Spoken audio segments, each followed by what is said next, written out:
Praise the Lord. Hallelujah, hallelujah, hallelujah. After a long gap తండ్రి మరలా మనలను పరిశుద్ధ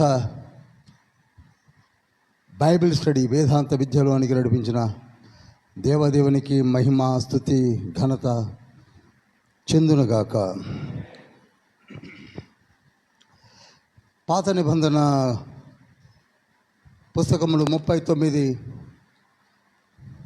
అందులో చివరి పుస్తకమైన మలాకి.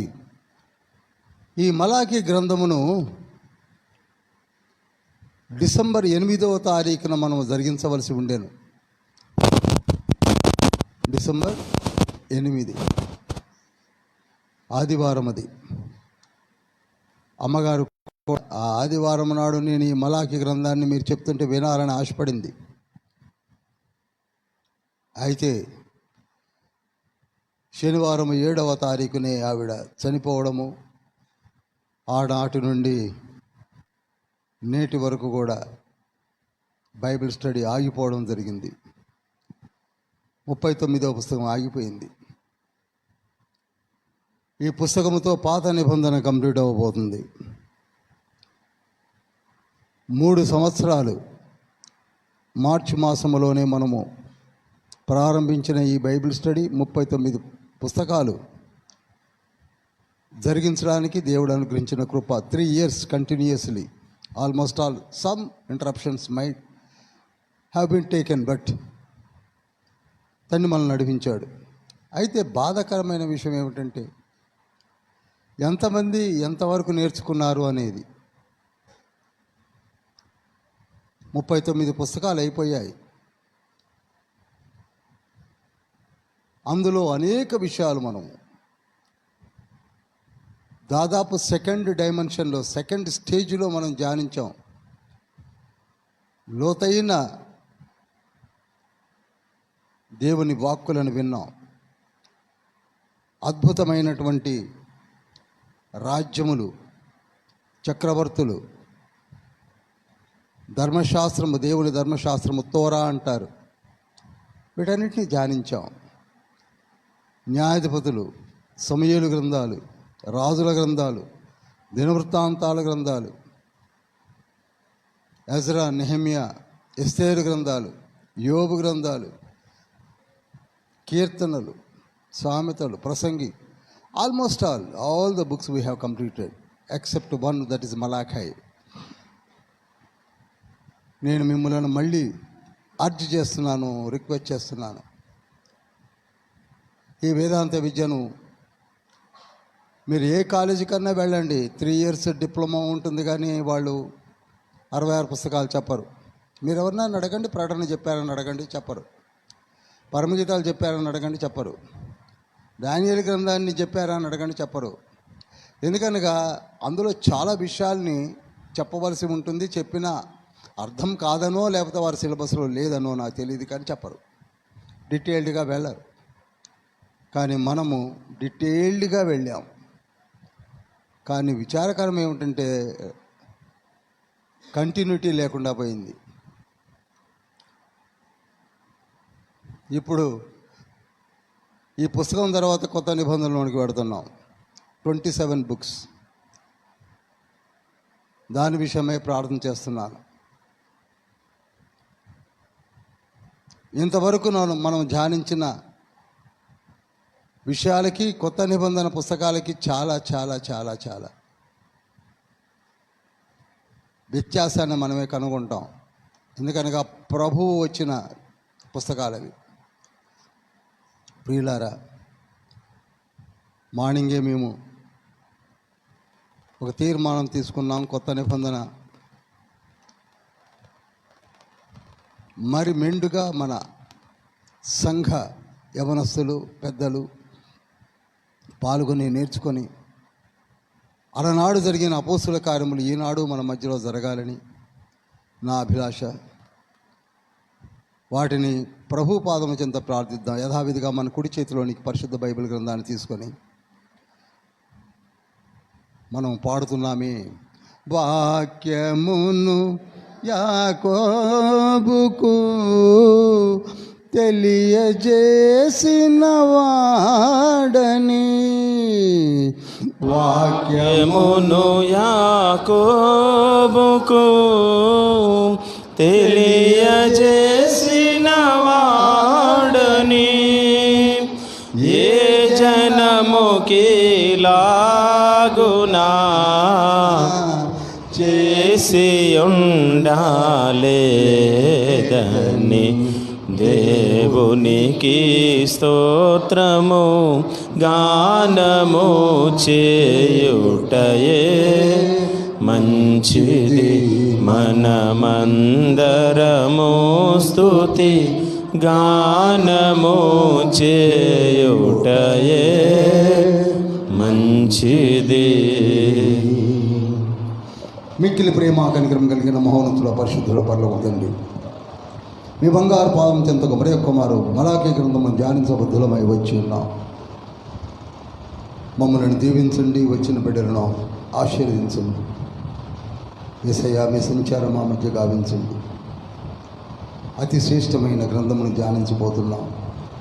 పరిశుద్ధాత్మదేవ, మా మనోనేత్రములు వెలిగించండి. ప్రతి మర్మమైన విషయమును తెలుసుకున్నటకు దివ్యమైన జ్ఞానమును ప్రసాదించండి. ఆత్మకార్యుడు జరిగించండి. మమ్మల్ని మేము సజీవ యాగముగా మీకు సమర్పించుకునే గొప్ప భాగ్యం మాకు ప్రసాదించమని, మలాఖీ గ్రంథమును వివరించమని యేసయ్య పరిశుద్ధ నామములో అతి వినంతి వేడుకుంటున్నాం పరమ తండ్రి. ఆమేన్, ఆమేన్, ఆమేన్.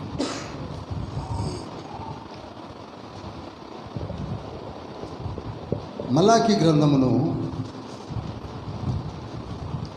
443 క్రీస్తు పూర్వము మలాఖీ అనే ప్రవక్త రాశాడు.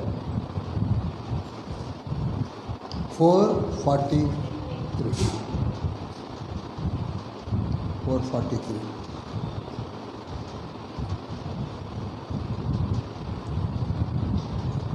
ఇదే కాలంలో ఇంకొక ప్రవక్త, అతని పేరు నెహెమ్యా. నెహెమ్యా గ్రంథాన్ని కూడా 443లోనే రాశాడు.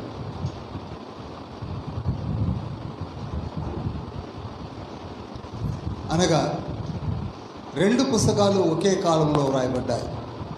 క్రీస్తు పూర్వము 443లో.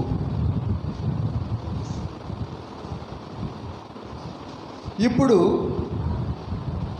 ఈయన ఏ రాజు యొక్క పరిపాలనలో ఉన్నవాడై ఉంటాడు అనేది ఈజీగా మనం గుర్తించగలగడానికి ఒక కీ ఏమిటంటే నెహెమ్యా కాలమే మనకు గుర్తు. నెహెమ్యా ఎవరో మీకు బాగా తెలుసు అనుకుంటా. నెహెమ్యా ఎవరు అనుకుంటున్నారు? 10 గుమ్మాలు కట్టడానికి ఏలాము దేశం నుండి యెరూషలేమునకు వచ్చిన ఒక ప్రవక్త, గొప్ప వ్యక్తి. Is an officer. కొన్ని వేల మైళ్ళు ప్రార్థించి మరీ వచ్చి యెరూషలేము యొక్క గుమ్మాలు పడిపోయాయని తపించి 10 గుమ్మాలను కట్టినవాడు. ఆ రాజు యొక్క పేరు ఏమిటంటే అర్తహషస్త లాంగిమానస్. అర్తహషస్త లాంగిమానస్. వీరిని గురించిన వివరణ మనకు కావాలి అంటే నెహెమ్యా గ్రంథం యొక్క క్లిప్పింగ్స్ను ఒకసారి మరలా మనం చూడవలసి ఉంటుంది. హ్యాడ్లీ బాబు,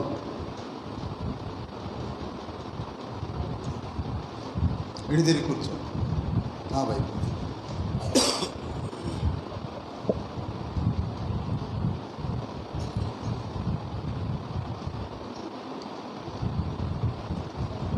మరలా ఒకసారి గుర్తు చేస్తున్నాను, బ్లైండ్గా వెళ్ళిపోకుండా.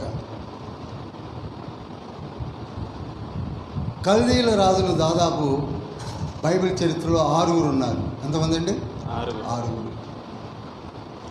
కల్దీ యొక్క రాజ్యము అంతరించిన తర్వాత మాదీయ పారసీకుల రాజ్యము స్థాపించబడింది. వాళ్ళు 13 మంది ఉన్నారు. ఆ 13 మందిలో ఈ అర్థహశస్త అనే రాజు, ఎందుకంటే ఎక్కువగా నేను వెనక్కి వెళ్ళను, అతి మంచివాడు,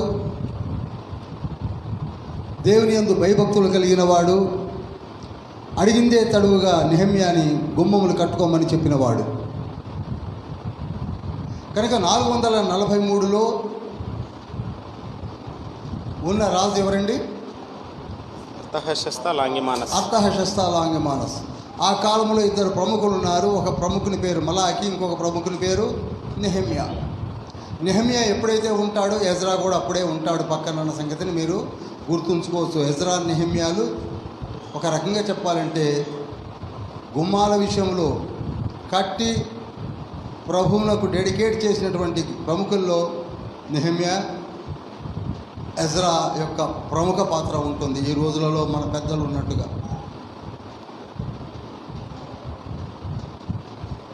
ఇకపోతే ఇది బైబిల్ స్టడీ కనుక కొంచెం టఫ్గా ఉంటుంది, మార్నింగ్ సువార్త కొంచెం ఈజీగా ఉంటుంది. ఇకపోతే ఈయన చివరి ప్రవక్త, చివరి మైనర్ ప్రాఫిట్ అని చెప్పవచ్చు. పాత నిబంధన కాలంలో చివరి ప్రవక్త ఎవరండి? మలాకి. కొత్త నిబంధన కాలంలో ఉన్నటువంటి ప్రవక్త ఎవరంటే బాప్తిస్మం ఇచ్చి యోహాను. పాత నిబంధనకి కొత్త నిబంధనకి వారసులు వీళ్ళిద్దరు. చివరి ప్రాఫెట్ ఎవరు? మలాకి. కొత్త నిబంధన ప్రవక్త ఎవరు? బాప్తిస్మం ఇచ్చు యోహాను. ఎంతవరకు మీరు ఉపద్ఘాతంగా తెలుసుకుంటే సరిపోతుంది.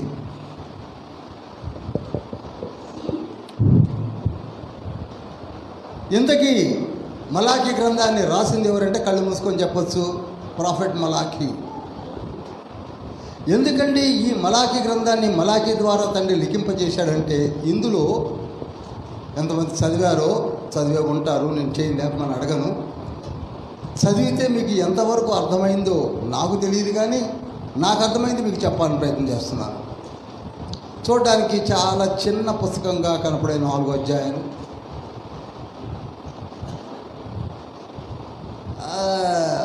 అర్థమైనట్టుగా ఉండి అర్థం కానట్టుగా ఉండే పుస్తకం కూడా ఇదని చెప్పచ్చు.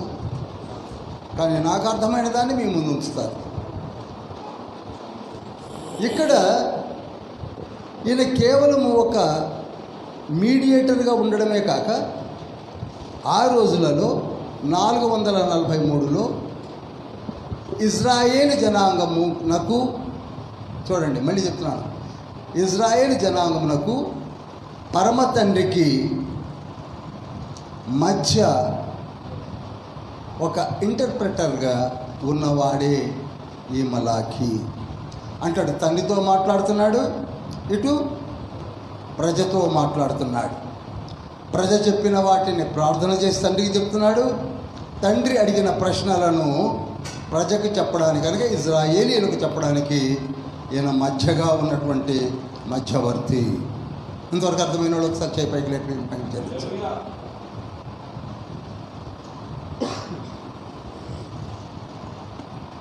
మీకు ఒక మాట చెప్తున్నాను. ఇప్పుడు మన మధ్యలో పాస్టర్ సురేష్ గారు ఉన్నారు.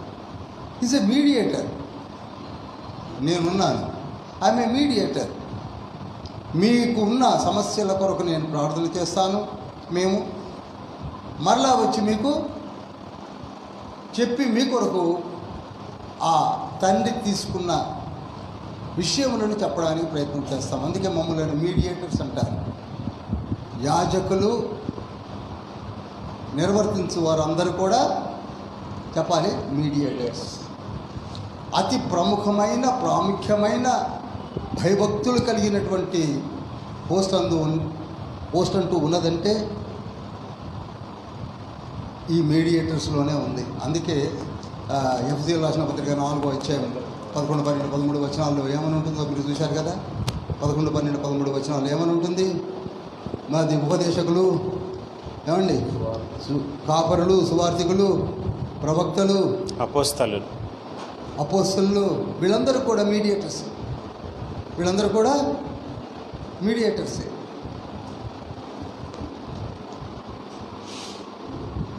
ఈ మీడియేటర్స్ అందరూ కూడా దేవుని యొద్ద ప్రార్థించి ఆ విషయంలో గైకొని ప్రజకు చెప్పేవారు. అందులో ప్రముఖుడు మలాకి. ఇక్కడ పాత్ర ఎలా ఉందో మనం ధ్యానించబోతున్నాం. ఇకపోతే ఇది ఏ కాలం అని చెప్పాను? 443. ఈ 443 కాలంలో ఉన్నటువంటి ఇజ్రాయేలీలు ఒకప్పుడు రాజులు. ఏమండి? ఒకప్పుడు రాజులు.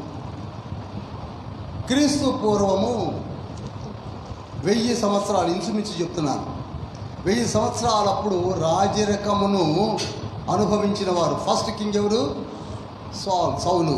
సెకండ్ కింగ్ దావీదు. Third king Solomon. 997లో 2 రాజ్యాలుగా విడిపోయాయి. ఎప్పుడండి? 997లో బోర్డు ఉండి వేసేవాడిని.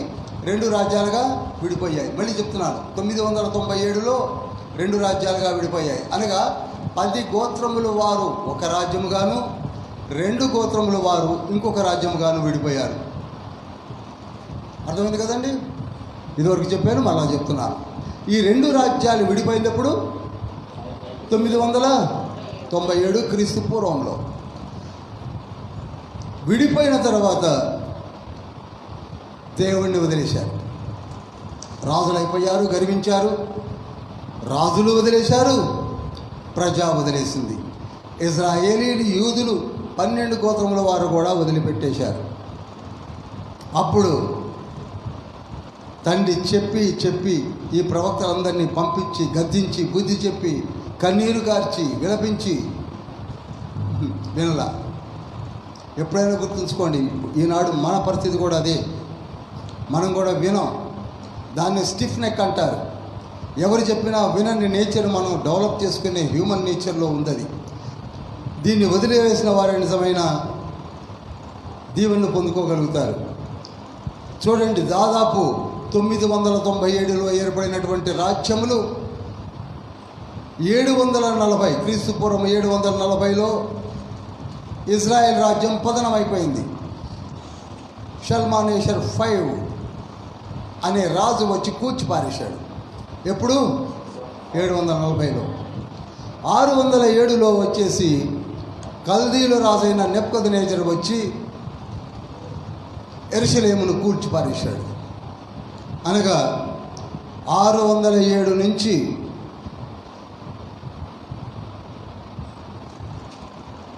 దేవుని జనాంగమైన ఇజ్రాయేలీలు, యూదులు 12 గోత్రముల వారు స్కాటర్ అయిపోయారు. గూడు లేదు. ఐగుప్తు నుంచి వచ్చినటువంటి బానిసత్వాన్ని మర్చిపోయారు. తండ్రి నడిపించిన 12 సూచన క్రియలను మర్చిపోయారు. మోషేను మర్చిపోయారు. యెహోషువను మర్చిపోయారు. కాలేబును మర్చిపోయారు. ధర్మశాస్త్రాన్ని ఎక్కడో పారేసుకున్నారు. చివరికి బానిసలుగా మిగిలిపోయారు. మొదలు బానిసత్వమే, తర్వాత బానిసత్వంలో జీవించేవారు బానిసలుగానే ఉండిపోతారేమో అన్నట్టుగా మారిపోయారు. అప్పుడు తండ్రి మరలా కట్టడానికి దైవజనులను, ప్రవక్తలను, రాజులను, చక్రవర్తులను లేవనెత్తాడు. మనము కూడా బలహీనపడుతుంటే మనల్ని బలపరచడానికి తండ్రి మంచి కాపర్లను, దైవజనులను, పెద్దలను లేవనెత్తి మరలా ట్రాక్లో పెట్టడానికి ప్రయత్నం చేస్తాడు. అలా చేసే ప్రయత్నమే మలాకి ద్వారా జరుగుతున్న ప్రయత్నం. ఒకప్పుడు బానిసలుగా ఉన్నవారు మరలా బానిసలైపోయారు. 607లో 740లో స్కాటర్ అయిపోయిన వారందరూ కూడా కోరేషు కాలంలో 537 కోరేషు కాలంలో మరల పరిశుద్ధాలయమును కట్టుటకు ద్వారాలు తెరిచాడు. ఇదంతా ఉపోద్ఘాతమే. 537లో ద్వారములు తెరిచిన తర్వాత అద్భుతమైన రీతిలో వచ్చి ఆలయాన్ని కట్టుకున్నారు. ఆ తర్వాత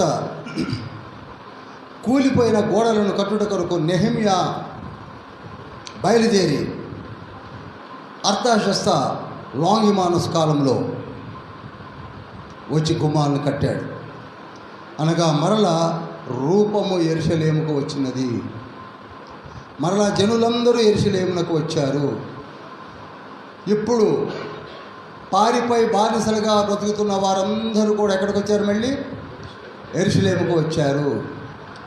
వచ్చి ఉన్న స్థితిలో తండ్రి తన ప్రవక్తల ద్వారా మాట్లాడుతున్న స్థితి కనపడుతుంది.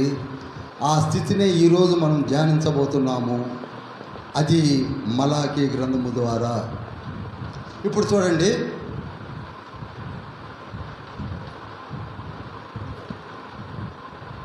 మలాకీ గ్రంథము 1వ అధ్యాయము 1వ వచనం చదువుదాం. ఇశ్రాయేలీయులను గూర్చి మలాకీ ద్వారా పలుకబడిన యెహోవా వాక్కు. చాలండి. ఇజ్రాయేలీలను గూర్చి మలాకీ ద్వారా పలుకబడిన యెహోవా వాక్కు అనగా ఇది కేవలం ఇజ్రాయేల్ అనుకోకండి. ఎందుకనగా ఇజ్రాయేల్ దేశంలో ఉన్నటువంటి 2 గుంపులు ఉన్నాయి. ఇప్పుడు అక్కడ యూదులు ఉన్నారు, యూదులు ఇశ్రాయేలు కలిపి ఇజ్రాయేల్ అనే పదాన్ని వాడాడు. 443లో కలిసిపోయి ఉన్నారు. ఇప్పుడు 2 రాజ్యాలు లేవు. ఇప్పుడు అంతా కలిసి యెరూషలేములోనే ఉన్నారు. ఆ యెరూషలేములో మాట్లాడుతున్న మాట ఇజ్రాయేలీలను గూర్చి మలాకీ ద్వారా పలకబడిన యెహోవా వాక్కు.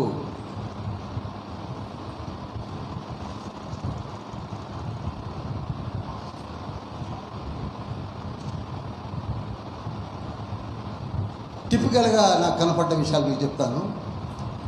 యెహోవా తండ్రి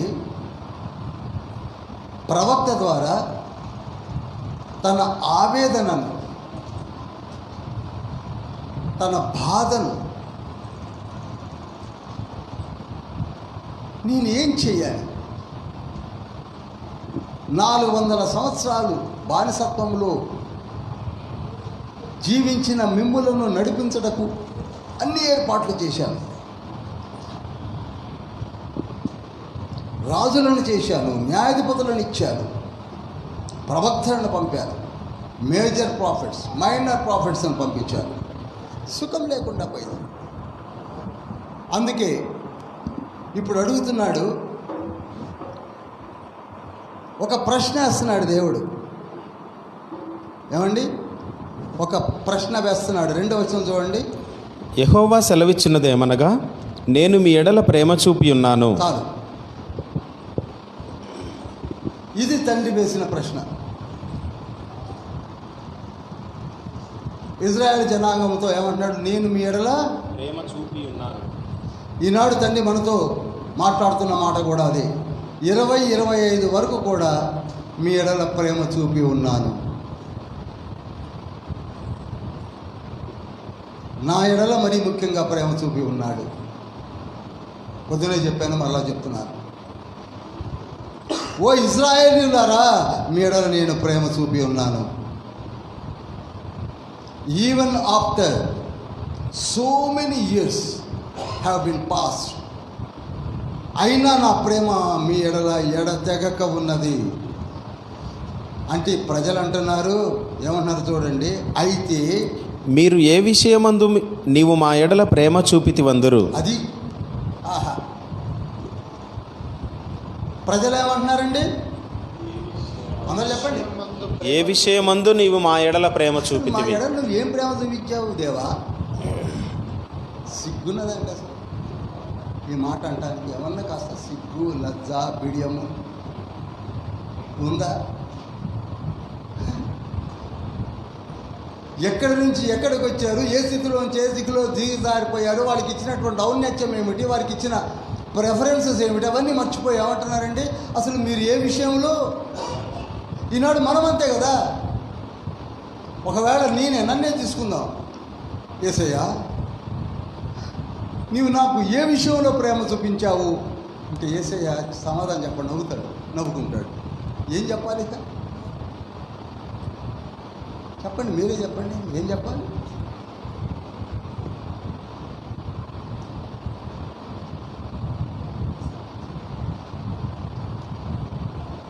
ప్రశ్నలు తండ్రి వేస్తున్నాడు, తిరుగు ప్రశ్నలు ప్రజలు వేస్తున్నారు. మధ్యలో వారధిగా ఉన్నది ఎవరు? మలాఖీ.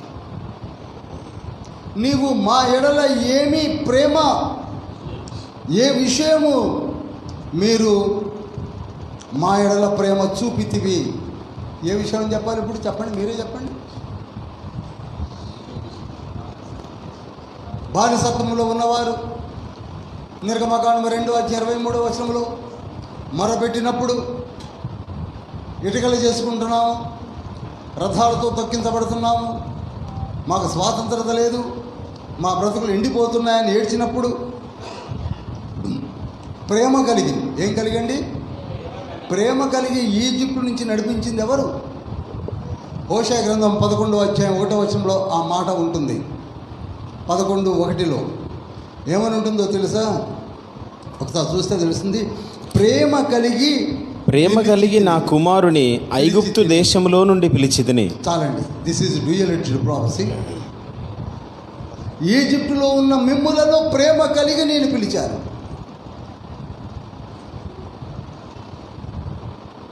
ఈనాడు మీరు రాజులయ్యారు, న్యాయాధిపతులయ్యారు, అన్ని పోగొట్టుకున్నారు. ప్రేమ ఉన్నది కనుకనే ఫరో రాజు చేతిలో నుంచి రక్షించి తిని అన్నాడు ద్వితీయోపదేశకాండం 7:8 ప్రేమ ఉన్నది కనుక ఫరో నుండి రక్షించాను అన్నాడు. ప్రేమ ఉన్నది కనుకనే బాలాకు బిలాములు మిమ్ములను శపించడం కొరకు ఒక పథకం వేసినప్పుడు శపించబడకుండా మిమ్ములను దీవించాను అన్నాడు. సంఖ్యాకాండం 22:12, 22, 32 మధ్యలో ఉంటుంది. ప్రేమ ఉన్నది కనుకనే మిమ్ములను కాపాడుతూ వస్తున్నాను. ప్రేమ ఉన్నది కనుకనే మీకు కావలసిన వాటిని ఇస్తూనే వస్తున్నాను.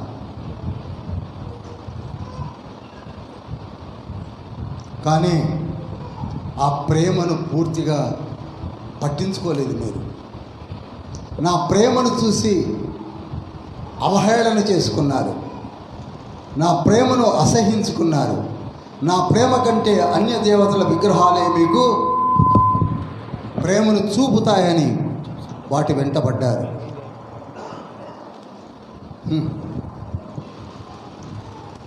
అందుకే ఒకవైపు ఏశావును నేను ద్వేషించి యాకోబును అనగా మిమ్ములను, యాకోబు అనగా ఇజ్రాయేలీయులు, యాకోబును దీవించాడంటే యాకోబు సంతానాన్ని దీవించాడు.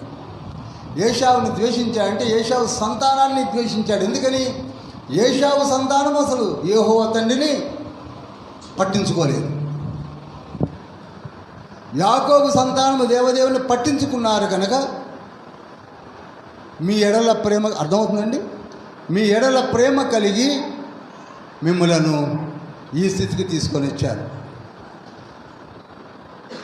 ఇప్పుడు మనలో కూడానండి, మనలను ఎంతగానో ప్రేమిస్తున్నాడు కనుకనే మనల్ని కాపాడుకుంటున్నాడు.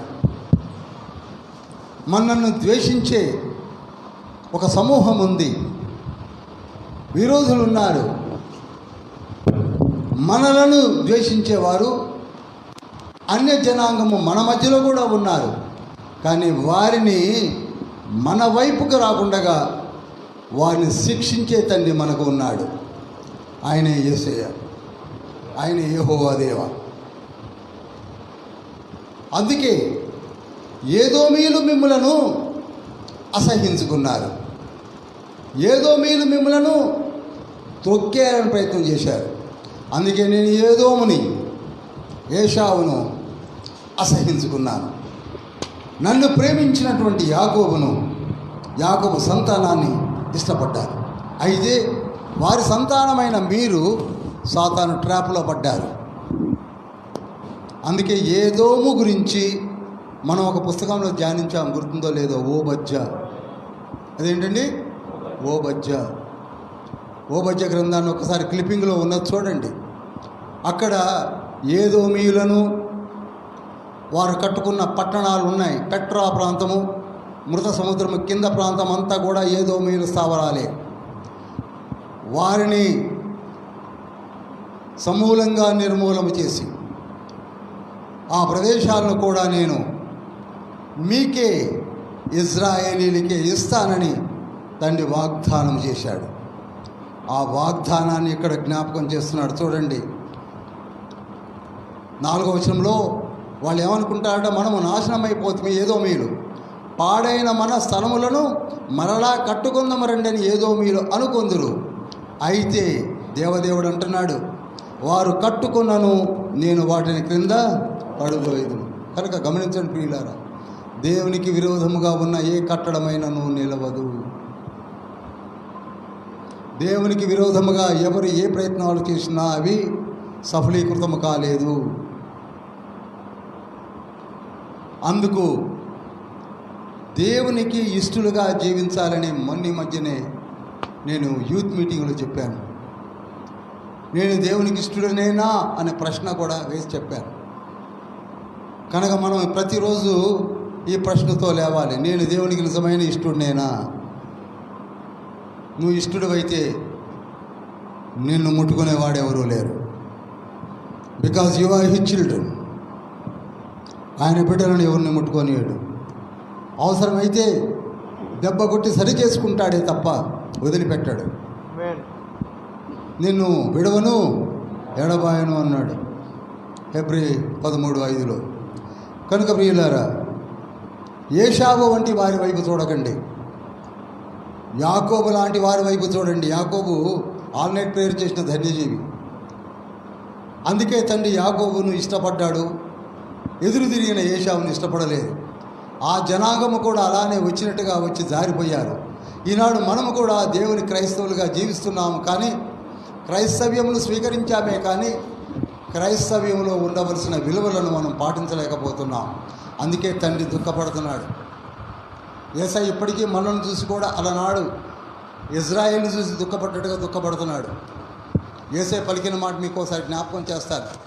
మత్తయి సువార్త 11:16 ఉంటుంది. ఈ తరము వారిని దేనితో పోల్చుదును? ఏమంటున్నాడు? ఈ తరము వారిని మనలను దేనితో పోల్చుదును? సొంత వీధులలో కూర్చున్న ఉండి పిల్లలను కోపి ఊదిదిమి కానీ మీరు నాట్యమాడరైతిరి, ప్రలాపించిదిమి కానీ రొప్పు కొట్టుకున్న రైతిరి అని అంటాడు. అక్కడ చాలా బాధపడుతున్నాడు. మనము కూడా ప్రభు వైపు చూడలేకపోతున్నాం, యేసయ్య వైపు చూడలేకపోతున్నాం, యేసయ్య పిలిచిన పిలుపును అందుకోలేకపోతున్నాం. ఆయన చేతులు చాపి మరీ పిలుస్తున్నాడు అలనాడు వారిని, ఈనాడు మనలను కూడా. అయితే ఏదోమీయులు తండ్రి వదిలిపెట్టిన రీతిలో వారు కూడా పెద్ద పెద్ద పట్టణాలు కట్టుకున్నారు. వాటికి పెట్రా ప్రాంతం అని పేరు పెట్టుకున్నారు. దుర్భేద్యమైనటువంటి కోటలను, సొరంగములను ఏర్పరచుకున్నారు. కానీ తండ్రి ఏమంటున్నాడు? నేను వాటిని క్రింద పడద్రోతును. This is first question. First question ఏంటండి?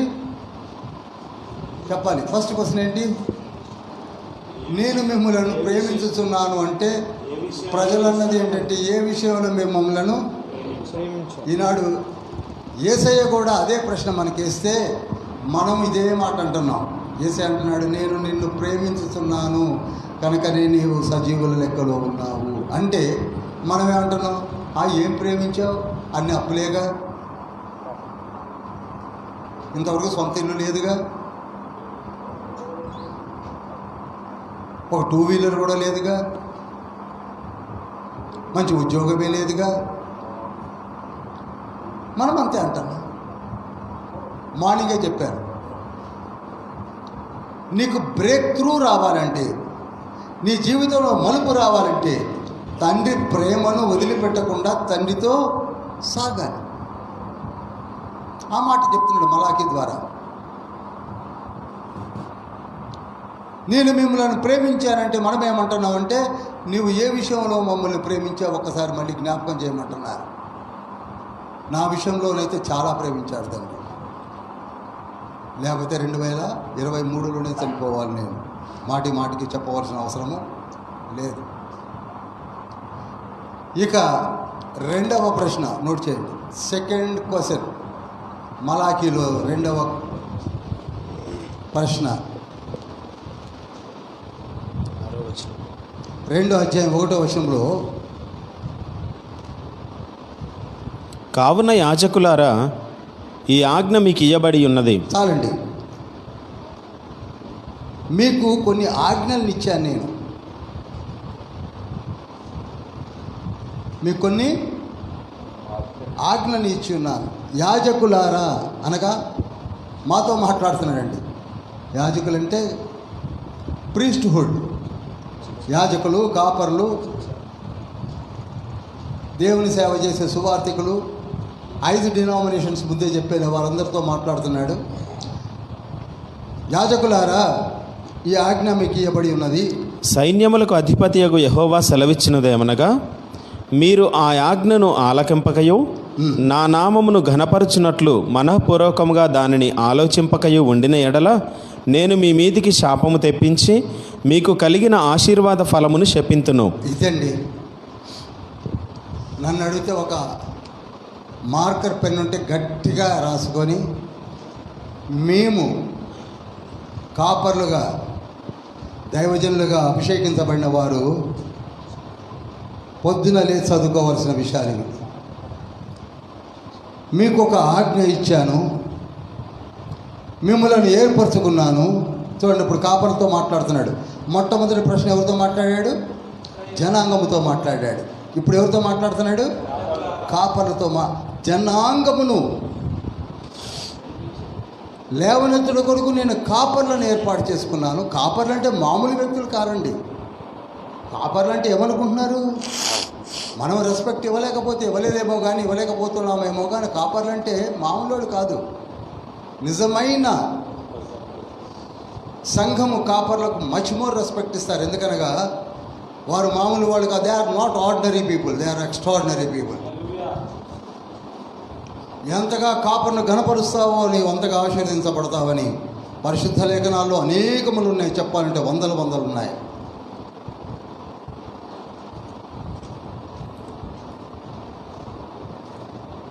అంత మాత్రమే కాక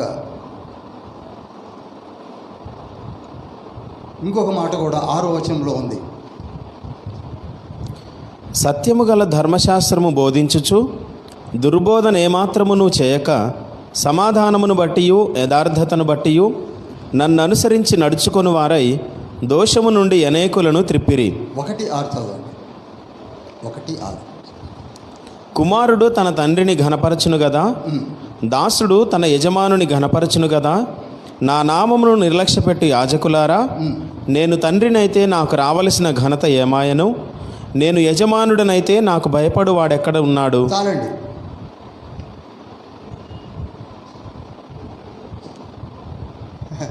యాజకులారా, మమ్మల్ని క్వశ్చన్ చేస్తున్నాడు. అసలు నాకు రావాల్సిన ఘనత మీరు ఎక్కడిస్తున్నారు?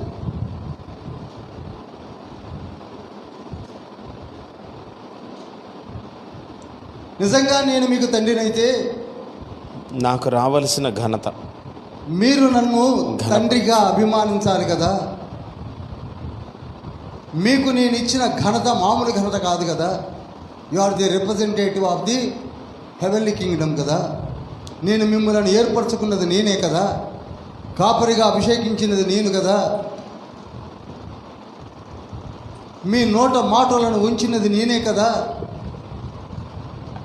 మీరందరూ ఒకప్పుడు ఇదే జీవితాన్ని జీవిస్తున్నప్పుడు మిమ్మల్ని వేరు చేసి, ఒకప్పుడు నేను ఇదే జీవితము, పాపి జీవితము, పాపుల జీవితము, పాపులతో తిరుగుతున్న వాడని. కానీ ఇప్పుడు నన్ను వారిలో నుండి ఏం చేశాడండి? వేరు చేశాడు.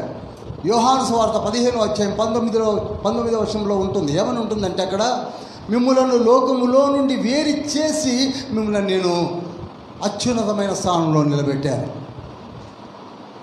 కాపర్లు, సువార్థికులు గమనించండి. You are not ordinary people, you are extraordinary people.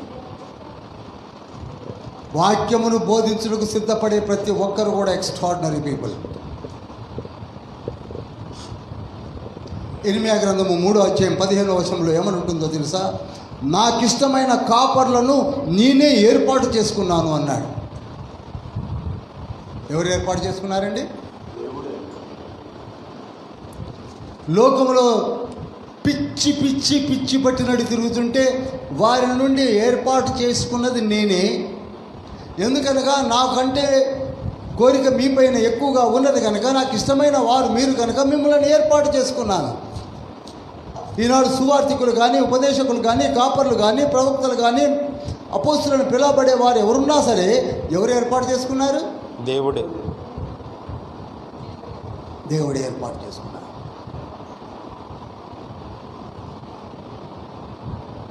ఏర్పాటు చేసుకుని వదిలిపెట్టలేదు. ఇదే మలాకీ గ్రంథం 2వ అధ్యాయం 7వ వచనంలో ఏమని ఉంటుందో తెలుసా? వారి నోట నా ధర్మశాస్త్ర విధులను ప్రజకు నేర్పాలని వారిని అపాయింట్ చేసుకున్నాను.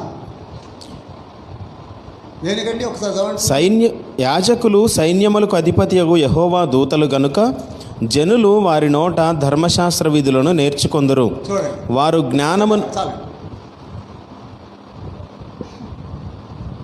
దూతలు అటండి,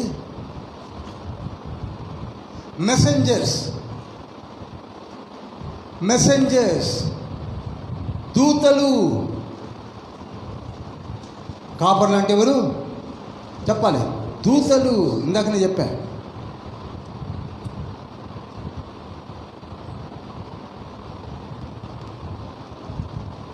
వారి నోట ప్రజలు ధర్మశాస్త్ర విధులను నేర్చుకుంటారు. వారు పాటించాలి, నేర్పించాలి.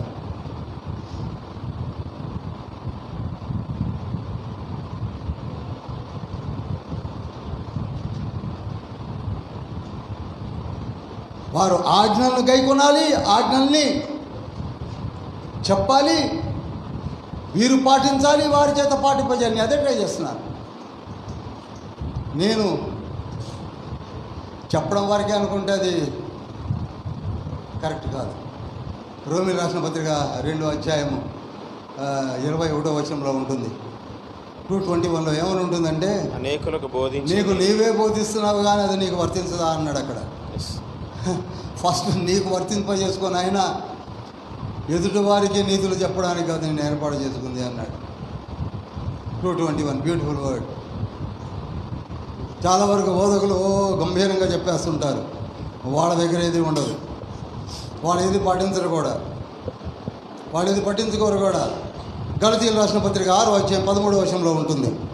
ధర్మశాస్త్రమును వారు బోధించేద్దరు కానీ చిటికి నేరుతో కూడా లేవనెత్తరు. వాళ్ళు అసలు ముట్టుకోరు. వారు కాదు కాపర్లు. నా కాపర్లు ధర్మశాస్త్ర విధులను గైకొంటారు, వారు బోధిస్తారు. వారి నోట మీరు నేర్చుకుంటారు. బలహీనమైన గొర్రెలు బలపడతాయి, వాక్యము అనుగ్రహించబడుతుంది. కాపర్లు అంటే నేను ఎప్పుడు అంటాను ఎక్స్ట్రాడినరీ పర్సన్స్. మొట్టమొదటిగా చెప్పవలసింది మన మధ్యలో ఉన్న కాపర్లందరూ కూడా నేను ఆయన చేతిలోని నక్షత్రాన్ని అని. చిన్న మాట చెప్పడానికి ప్రయత్నం చేస్తున్నాం. మన మధ్యలో స్త్రీలు కూడా బోధిస్తున్నారు. They are not ordinary people. దేవుని చేతిలోని నక్షత్రాలు.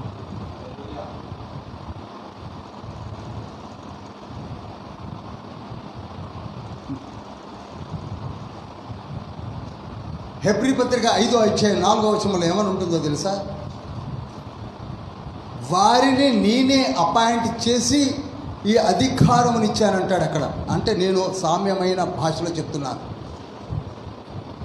తమంతట తామే అధికారమును పొందలేదు. ఈ అధికారాన్ని ఎవరిచ్చారట? దేవుడే ఇచ్చాడు. ఇప్పుడు మనకి ఎవరండి అధికారం? ఇప్పుడు నేను వచ్చి మీ మధ్యలో చెప్తున్నానంటే నాకు ఈ అధికారం ఎవరిచ్చారనుకుంటున్నారు? దేవుడే. Beautiful word. హీబ్రూ 5:4 చదవండి ఒకసారి. మరియు ఎవడునూ ఈ ఘనత తనకు తానే వహించుకొనడు గాని అహరోను పిలువబడినట్టుగా దేవుని చేత పిలువబడిన వారై ఈ ఘనత పొందుదును. చాలండి. ఎవరికి వాళ్ళే బైబిల్ పట్టుకొని పోయిన వాళ్ళందరూ బోధకులు కాలేకపోయారు. ఆ ఘనతను ఆయనే ఇస్తాడు. అటువంటి కాపర్లైన మీరు ఎక్కడున్నారు? అని మమ్మల్ని అడుగుతున్నాడు. ఇక్కడ ఇంకొక మాట కూడా యాడ్ చేయొచ్చు. రోమిలో రాసిన పత్రిక 10వ అధ్యాయం 15వ వచనంలో అట్టి కాపరుల యొక్క పాదములు సుందరములై ఉన్నవని మీరు ఎరగరా అన్నాడు. ఏమన్నాడండి? సుందరములై ఉన్నాయి. వాక్యమును బోధించు ప్రతి ఒక్కరి యొక్క పాదములు. అందుకే చూశారా మీరు, ఎంత వాడైనా సరే నెప్పుకొదిలేరు ఏం చేశాడంటే దానియేలు ముందు మహాచక్రవర్తి దేవుని వాక్కును ప్రకటించినటువంటి ప్రవక్త ముందు తలదించాడు. ఆయన పాదములు ఎంత సుందరంలో చూడండి. ఆఫ్టర్ ఆల్ ఆయన ఏజ్ ఎంత, మహాచక్రవర్తి, సమూలంగా నాశనం చేసి పారేసినటువంటి చక్రవర్తి దానియేలు పాదములు చెంత సాష్టాంగపడ్డాడు. దానియేలు గ్రంథము 2:46 వచనంలో ఉంటుంది. అనగా దానియేలు పాదములు ఎంత సుందరములై ఉన్నవి. వీటిని మనం అలవోకగా తీసుకుంటున్నాం కనుక మనం బలపడలేకపోతున్నాం. సీరియస్గా తీసుకోండి, లేఖనాలు మనతోనే మాట్లాడుతున్నాయి. If you are having that provision from the Lord, you are not ordinary person.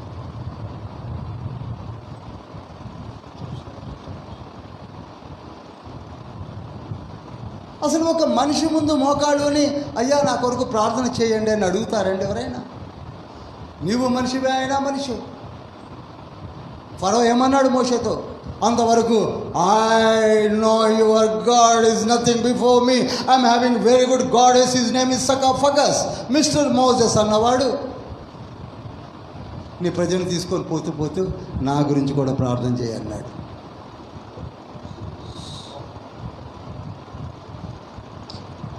ఒక రాజు తల దించేశాడు. మన దైవజనుల ముందు ఎంతటి వాడైనా వచ్చి ప్రార్థన చేయించుకుంటున్నారు. ఎందుకని? ఎవరిచ్చారు ఈ అధికారము చెప్పండి? దేవుడిచ్చాడు. ఈ రెండవ క్వశ్చను, ఓ యాజకులారా, I have given this privilege to you people. దాన్ని మనం పట్టించుకోవట్లేదు. చక్కటి తలాంతులు కలిగిన వారు ఉన్నారు, బోధించగలరు కానీ బోధించరు. ఎందుకంటే చదివితేగా, పట్టించుకుంటేగా అని నేనంటలే, బయట వాళ్ళు అంటున్నారు.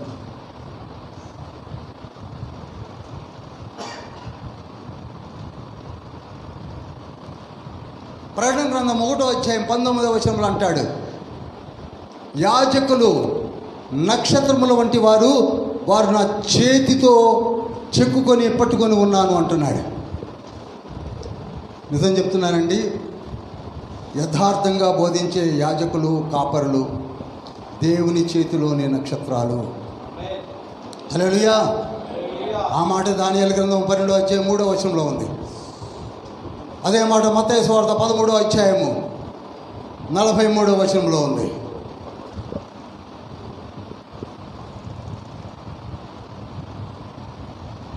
సూర్యుని వలె మీరు తేజరిల్లుదురు అన్నాడు. ఆకాశ నక్షత్రముల వలె మీరు తేజరిల్లుదురు అన్నాడు.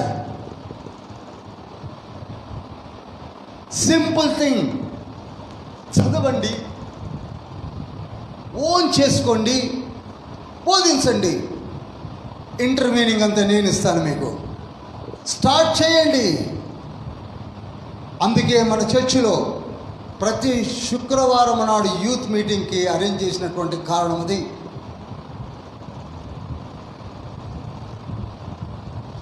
నేను వచ్చి శుక్రవారాలు కూర్చొని మీరు చెప్తుంటే వినాలని నా కోరిక.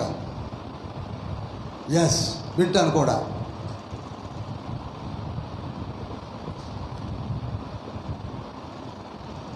దూతల మట, నక్షత్రాల మట, మన నోట దేవుని వాక్కులు ఉన్నాయట, మన పాదములు సుందరములై ఉన్నాయట, ఈ అధికారమును నేనే మీకు ఇచ్చానట అని తండ్రి అంటుంటే వీళ్ళు ఏమంటున్నారు? ఏమంటున్నారు చూద్దాం. నాకు రావలసిన ఘనత ఏమైందంటే చూడండి, 6వ వచనము, అని సైన్యములకు అధిపతికి యెహోవా మిమ్మును అడుగగా ఏమి చేసి నీ నామమును నిర్లక్ష్య పెట్టితిమని మీరందరూ. అబ్బా, వెళ్ళిపోయారు అనొచ్చు వెళ్ళదు. నాకు ఎందుకంటే మంచి మాట కాదు. ఈ వ్యక్తులు అంటే అబ్బా, మరి ఎందుకు వెళ్ళిపోయారు అన్నారు నాకు తెలియదు. కానీ ఏమి ఎరగని వెళ్ళిపోయి అంటారు, ఎందుకో నాకు తెలియదు, వాడాను. వీళ్ళు ఏమంటున్నారండి? ఏమి చేసి, ఒకసారి చదువుతారా పాస్టర్ గారు? ఏమి చేసి నీ నామమును నిర్లక్ష్య పెట్టితిమని మీరందరూ. తెలియదా మనకి? అసలు నేను ఇంతసేపు చదివిన పెద్ద సబ్జెక్టులో ఏ ఒక్కటి కొదవ లేకుండా ఇస్తే, అందుకే యేసయ్య అన్నాడు ఒకసారి, స్క్రైబ్స్ తోటి అన్నాడు, ప్రధాన యాజకులతో అన్నాడు, అక్కడ ఉన్నటువంటి శాడ్యూస్ తోటి అన్నాడు, ఫారిసీస్ తోటి అన్నాడు, మీ పాదములు సుందరములై ఉన్నావన్న సంగతి మీరు మర్చిపోయారు, కానీ మీరు దైవములని మీరు ఎరుగురా అన్నాడు. ఏమన్నాడు? దైవములని. ఆ మాట అన్నది ఎవరిని అనుకుంటున్నారు? మీరు దైవములే అని అన్నది ఎవరిని అనుకుంటున్నారు? ప్రధాన యాజకుడిని,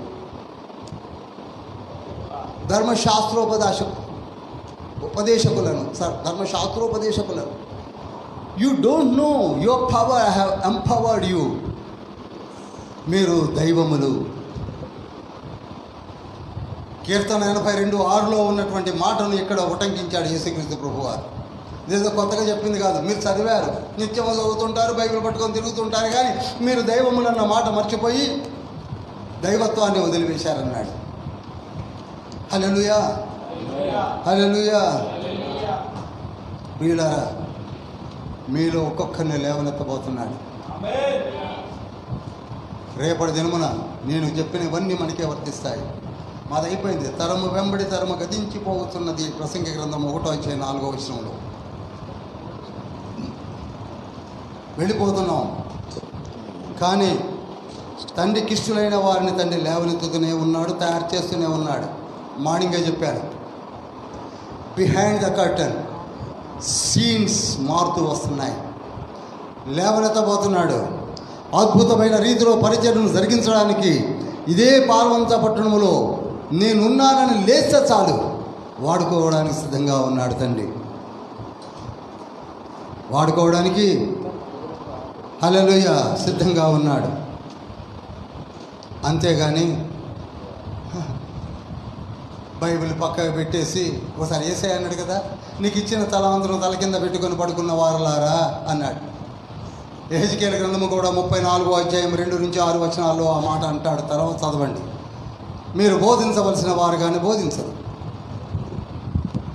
సింహమును మేపవలసిన వారు కానీ మేపరు, దెబ్బతిన్న వారిని పట్టించుకోరు, తప్పిపోయిన వారి గురించి వెతకరు, అసలు ఏది చెయ్యరు. కాపర్లంటే నాట్ ఏ జోక్. కాపరత్వం అంటే చిన్న పిల్లల ఆటలు కాదు.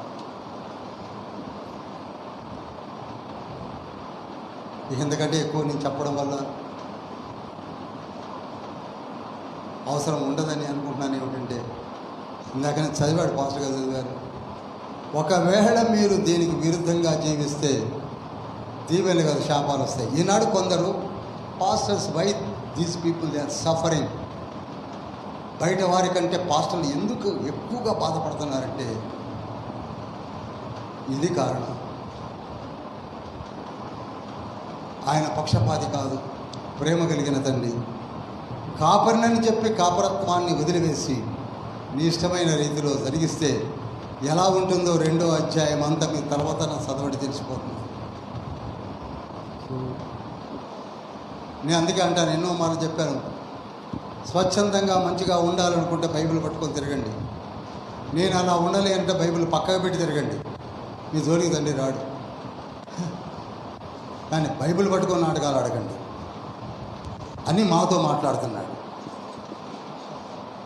కనుక కాపరులారా, బీ కేర్ఫుల్. ఇది ఎన్నో ప్రశ్న అండి? 2వ ప్రశ్న. ఇక 3వ ప్రశ్నలోనికి వస్తున్నారు. మలాకి గ్రంథము 3వ అధ్యాయము 7వ వచనం. మీ పితరుల నాట నుండి మీరు నా కట్టడలను గైకొనక వాటిని త్రోసివేసితిరి. అయితే మీరు నా తట్టు తిరిగిన ఎడల నేను మీ తట్టు తిరుగుదునని సైన్యములకు అధిపతియగు యెహోవా సెలవీయగా మేము చాలండి. మళ్ళీ తండ్రి అడుగుతున్నది ఏంటంటే, మీరు నా తట్టు తిరగాలి అంతే. అంటే మనము ఆయన తట్టు తిరగకుండా జీవిస్తున్నామని అర్థం. ఇదేదో ఇజ్రాయెల్తో మాట్లాడింది మనది కాదనుకోకండి. నిజం చెప్పండి,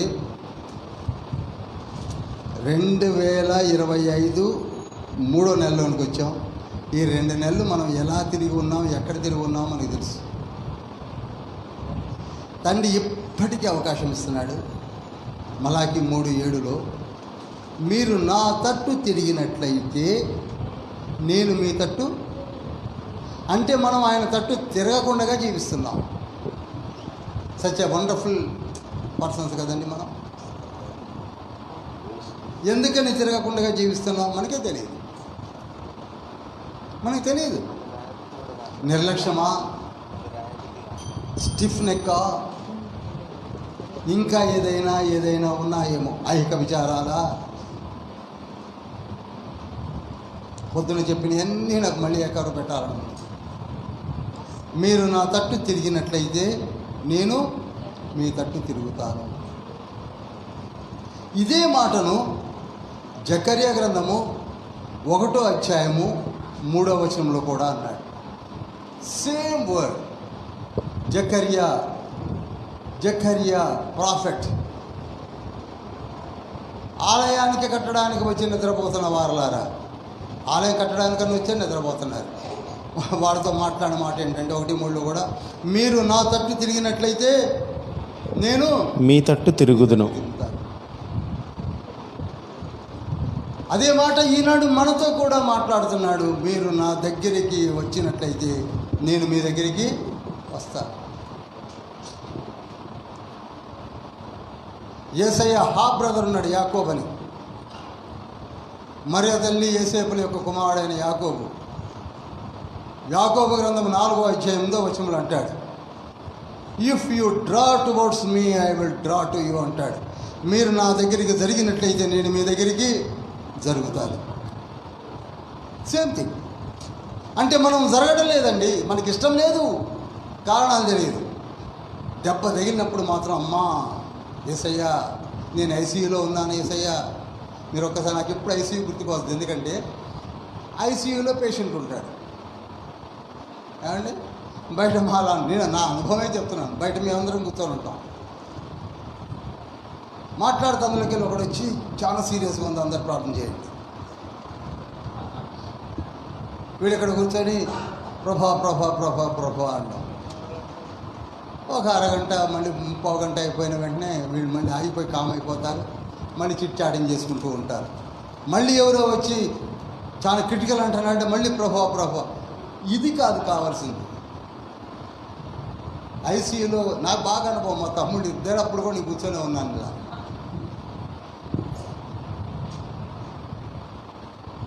ఐసీయూకి వెళ్ళక మునిపే ప్రార్థన చేయండి. दुख में सुमिरन सब करे, सुख में करे न कोई, सुख में सुमिरन करे तो दुख काहे का होय. సుఖములో ప్రార్థన చేయి దుఃఖం రాదు, దుఃఖంలో ప్రార్థన చేస్తే ఏమీ కాదు. ఎందుకంటే దుఃఖంలోకి వెళ్ళిపోయి ఎదురు తిరిగి ఎదురు తన్నులు తిని ఇప్పుడు వీళ్ళు అదే బాపతి. 2వ అధ్యాయం మీరు బాగా చదవండి. ఎదురు తిరిగారు. ఇప్పుడు ఏమంటున్నాడు, మేము ఆన్సర్ చూడండి 3:7లోనే. ఇప్పుడు చదివాడుగా పాస్టర్ గారు, చదవండి పాస్టర్ గారు. మీరు నా తట్టు తిరిగిన ఎడల నేను మీ తట్టు తిరిగిదును అని తండ్రి అడిగితే వీడేమన్నారు, మేము దేని విషయములో తిరుగుదుమని మీరందరూ. అది ఏమీ తెలియని, ఇందాక నాన్న ఏమీ తెలియని గురిగిందా నాన్న ఏమన్నా. ఏ తట్టు ఏం చేయాలమ్మా, బా ఏ తట్టు తిరగాలట, ఎలా తిరగాలట మొదలుకొచ్చారు. మీకు తెలియదా?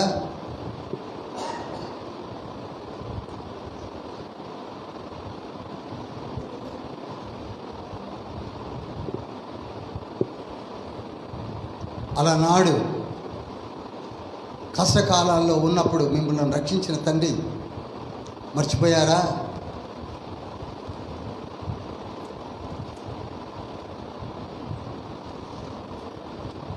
ఎప్పటికీ మనం మారకపోతే, ఆయన పిలిచినా పట్టించుకోకపోతే,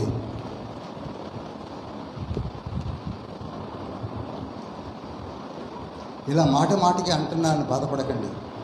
నన్ను దృష్టిలో పెట్టుకొనే మాట్లాడుతున్నాను. Stiff neck people, they have to reap their crop. తప్పదండి. గలతీయులకు రాసిన పత్రిక 6వ అధ్యాయం 8వ వచనం ప్రకారంగా, నీవు ఏమి విత్తుతావో ఆ పంటనే కోసుకుంటావు. దేవుడు పక్షపాతి కాడు. నీకు నీవే బాధ్యుడవు. నీకు నీవే అని అనేక మార్లు అన్నాడు. నీకు నీవే వాడుకగా చేసుకుంటేవి. సంవత్సరాలు దొల్లుతున్నాయి, రోజులు దొల్లుతున్నాయి, నెలలు దొల్లుతున్నాయి, ఘడియలు దొల్లుతున్నాయి. ఆయన వైపే చూడడం మానేశాం. గుడ్ ఫ్రైడే వస్తుంది, ఈస్టర్ వస్తుంది, ఆ తర్వాత ఇక క్రిస్మస్ కోసం ఎదురు చూస్తాం. క్రిస్మస్ వస్తుంది, న్యూ ఇయర్ వస్తుంది. ఈ 2025 కూడా కలిసి రాలేదు. 26 ఎలా ఉంటుందో, 26 ఎలా ఉంటుందో కానీ అప్పటికి మనం ఉంటామో ఉండమో.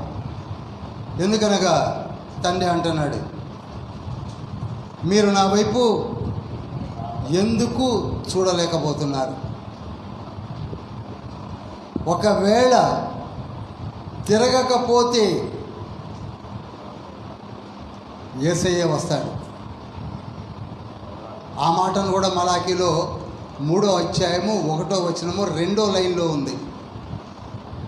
మలాకీ గ్రంథము 3వ అధ్యాయము 1వ వచనం 2. తన ఆలయములోనికి ప్రభువు హఠాత్తుగా వచ్చును. ఎక్కడికి వస్తాడు? ఆలయానికే వస్తాడు. దీని గురించి ఇప్పుడు నేను పెద్దగా ఎక్స్ప్లెయిన్ చేయను ఇప్పుడు ఈ జంక్షన్లో. ఎందుకనగా ఆయన మనల్ని పిలుస్తున్నాడు. మళ్ళీ చెప్తున్నానండి, ఇక్కడ సువార్త చెప్పాలని ఇష్టపడుతున్నాను. మనందరినీ పిలుస్తున్నాడు. 2025 2 months నిద్రపోయారు. ఇక నిద్రపోకండి. చేతులు చాచి మరీ తండ్రి పిలుస్తున్నాడు. చేతులు చాపి మరీ పిలుస్తున్నాడు. పొద్దున కూడా వాడేం రమ్మనుచున్నాడు నిన్ను ప్రభు యేసు. దాన్ని పట్టించుకోవట్లా. మనకెందుకు అలసత్వం ఎక్కువైపోయింది? సామెతల గ్రంథము 1వ అధ్యాయం 24వ వచనములో, నేను చేతులు చాపగా ఎవరునూ వినకపోతిరి అన్నాడు. నేను పిలువగా మీరు వినకపోతిరి, నా చేయి చాపగా ఎవరునూ లక్ష్య పెట్టకపోయిరి. ఇదే మాట కదండి. Nobody is caring my words. నా మాటలను మీరు పట్టించుకోవటం లేదు, కేర్లెస్గా జీవిస్తున్నారు. ఇది వేదనతో మాట్లాడిన మాట. నేను చేతులు చాపగా ఎవరునూ పట్టించుకోలేకపోతున్నాను. నా వైపు తిరగండి అంటే తిరగటం లేదు, నా వైపు చూడండి అంటే చూడలేకపోతున్నాను.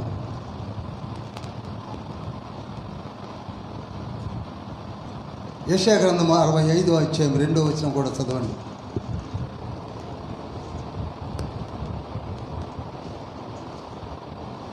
తమ ఆలోచనలను అనుసరించి. చూడండి, మనకెంతసేపు మన ఆలోచనలే. మన ఆలోచన చాలా బ్రైట్ అయిన ఆలోచనలు ఉంటాయి మనకి. తమ ఆలోచనలను అనుసరించి చెడు మార్గమును నడుచుకొనుచు లోబడనొల్లని ప్రజల వైపు దినమంతయు నా చేతులు చాపుచున్నాను.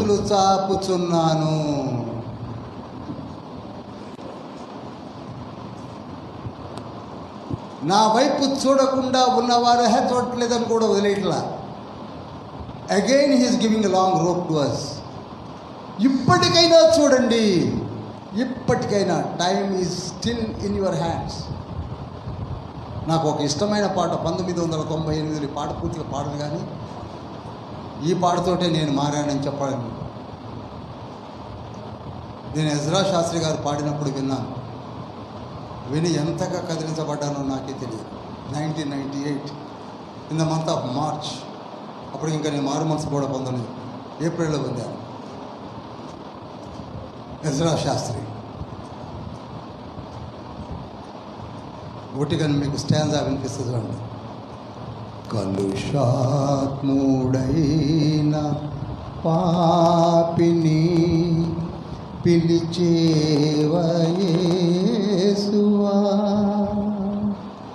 పలుమారు బాధ పరచిన పిలిచేవు మానక. కలుషాత్ముడైన పాపిని పిలిచేవ యేసువా, పలుమారు బాధ పరచిన పిలిచేవు మానక. Beautiful song. అదే మాటలు ఇక్కడ 1-3. మీరు నా వైపు చూడండి, చేతులు చాపగా మీరు పట్టించుకోవడం లేదు. అయినను నా దేవ యేసువా. వద్దులేండి, సమయం నాకు చాలు. మనం పట్టించుకోవడం లేదు, కానీ పిలుస్తూనే ఉన్నాడు, పిలుస్తూనే ఉన్నాడు, ఇప్పటికీ పిలుస్తూనే ఉన్నాడు. I will give you long road, please come to me. I will give you.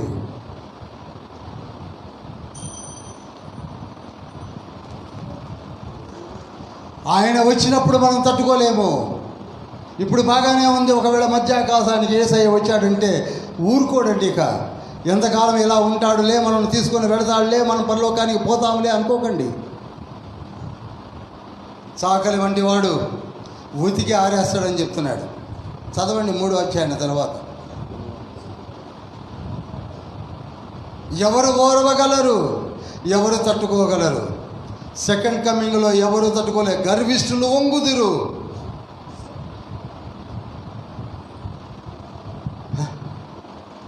ప్రకటన గ్రంథం 6వ అధ్యాయం 15-17 వచనాల్లో ఉంటుంది. గర్విష్ఠులు వంగుదురు, కొండలతోనూ పర్వతములతోనూ చెప్పుకొందురు, నన్ను చంపేయండి పర్వతములారా అని. ఆ పరిస్థితులు వేరుగా ఉంటాయి. ద గ్రేట్ జీసస్ వచ్చినప్పుడు అదే మాట ఇక్కడ మలాకిలో అనడం జరిగింది. చూడండి, ఆయన వచ్చు దినము ఎవరు సహింపగలరు? ఆయన అగుపడగా ఎవరు ఓర్వగలరు? కంసాలి అగ్ని వంటి వాడు, చాకలి సబ్బ వంటి వాడు. తర్వాత చదవండి.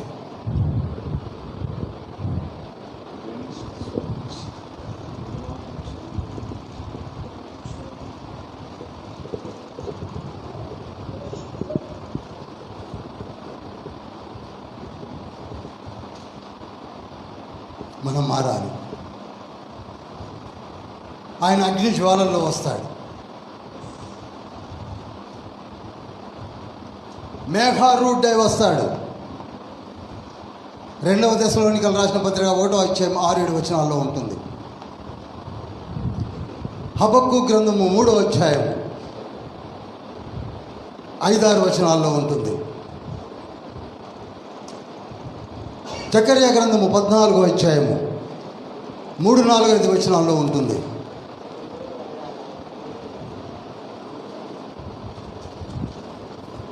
కీర్తనల గ్రంథము 2వ అధ్యాయము 6-7 వచనాల్లో ఉంటుంది. ప్రకటన గ్రంథము 14వ అధ్యాయం 1-2 వచనాల్లో ఉంటుంది. He will come in the midst of the heaven. తట్టుకోలేము, మనం తట్టుకోలేము. మలాకి గ్రంథము 3వ అధ్యాయము 17-18 వచనాలు చదువుదామా? నేను నియమింపబోవు దినము రాగా వారు నా వారై నా స్వకీయ సంపాద్యమై ఉందరు. తండ్రి తన్ను సేవించు కుమారుని కనికరించున్నట్టు నేను వారిని కనికరింతునని సైన్యములకు అధిపతియగు యెహోవా సెలవిచ్చుచున్నాడు. అప్పుడు నీతిగల వారెవరో, దుర్మార్గులెవరో, దేవుని సేవించి వారెవరో, ఆయనని సేవించని వారెవరో మీరు తిరిగి కనుగొందురు. చూసారా, మీరే తెలుసుకుంటారు. ఆ ఎండ్ డేస్లో అద్భుతమైనటువంటి విషయాన్ని చెప్పాడు. సెకండ్ కమింగ్ గురించి కూడా చెప్పాడు.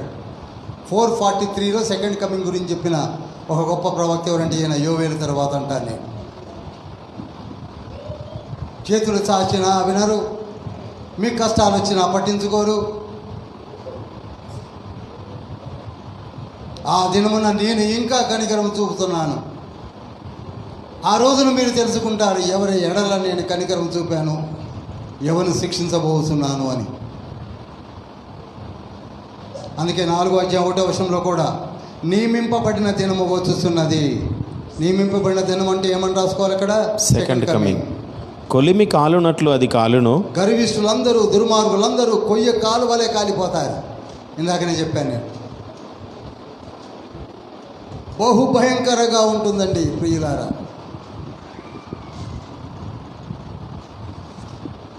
రాబో దినమున దేవునికి అయిష్టులైన వారందరూ కాల్చివేయబడతారండి. పాత్రల కుమ్మరింపులో కనపడకుండా పోతారు. అదే చివరి అయ్యో. అదే చివరి అయ్యో.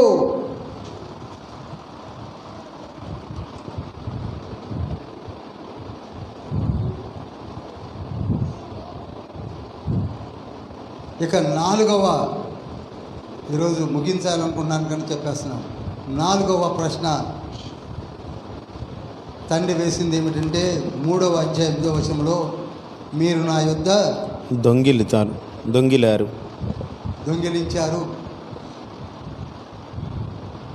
దేవుడు ఏమంటున్నాడండి?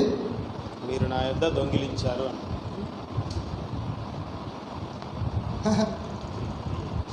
చివరికి ఎక్కడికి వెళ్ళిపోయామంటే మనం దొంగలం అయిపోయాం. నిజమండి.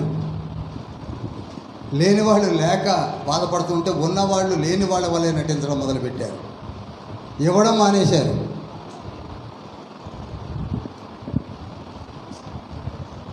లేని వాళ్ళు ఎలాగో ఇవ్వరు, ఉన్నవారికి ఏమైంది కానీ ఇవ్వరు. ఇవ్వబుద్ధి కాదు. అందుకు 66 పుస్తకాల్లో ఈనాడు పెద్ద డిబేట్సే జరుగుతున్నాయి. వాటి గురించి నేను మాట్లాడను. కానీ ఒకటి మాత్రం నియమం ఉన్నది. మీకు వచ్చిన సంపాదనలో నుండి ఖచ్చితంగా ఆలయంలోనికి 10వ వంతును తీసుకొని రావాలి. That's all. ఇప్పుడు ఇవ్వాలా, ఎలా ఇవ్వాలి అది నేను ఇప్పుడు చెప్పట్లేదు. అసలు ముందు ఇచ్చే బుద్ధి ఉంటే ఎక్కడైనా ఇవ్వచ్చు, ఎలా అయినా ఇవ్వచ్చు. లేవికాండము 27వ అధ్యాయం 30వ వచనంలో ఉంటుంది. 10వ భాగము దేవుని, చెప్పండి, 10వ భాగము దేవుని యొక్క సొమ్ము, దేవుని యొక్క సొత్తు. ఇక్కడనే నేను డిమాన్స్ట్రేట్ చేసి యాపిల్ పండ్లను ఇంకేమో పట్టుకొచ్చి, అరటి పండ్లను పట్టుకొచ్చి డిమాన్స్ట్రేట్ చేశాను ఇదే చర్చిలో. మరి ఎంతమంది నేర్చుకున్నారు? 10వ భాగము తీసుకొని వచ్చి నాకు ఇవ్వాలి అని ధర్మశాస్త్రంలో లిఖించబడిన ఒక ఆజ్ఞ. ఇక మనలో మనం చాలా తెలివిగలవాడే కదండి, దేశం ముదురులో. దానికి ఒక డిబేటు. 10వ భాగం అంటే ఎంత బ్రదర్ తెలియనట్టు.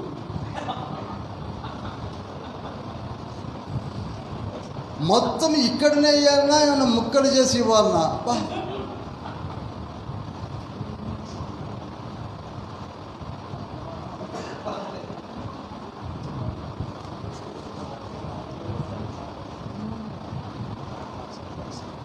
సామెతల గ్రంథము 3వ అధ్యాయము 9-10 వచనాలు ఏమన్నాడు? నీ రాబడి అంతటిలో ప్రథమ ఫలమును నీ ఆస్తిలో భాగమును ఇచ్చి యెహోవాను గణపరచుము. చాలు. It's very clear.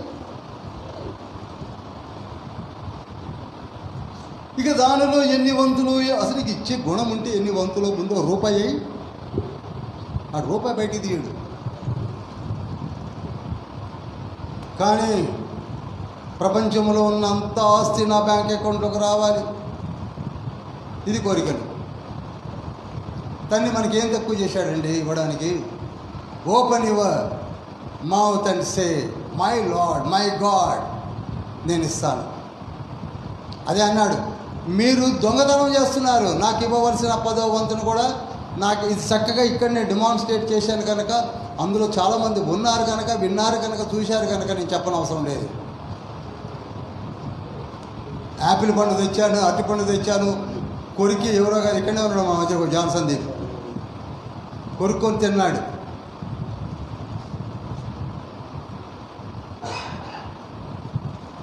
యేసుక్రీస్తు ప్రభు వారు కూడా అన్నాడు, లూకాసు వార్త 11వ అధ్యాయం 42వ వచనంలో,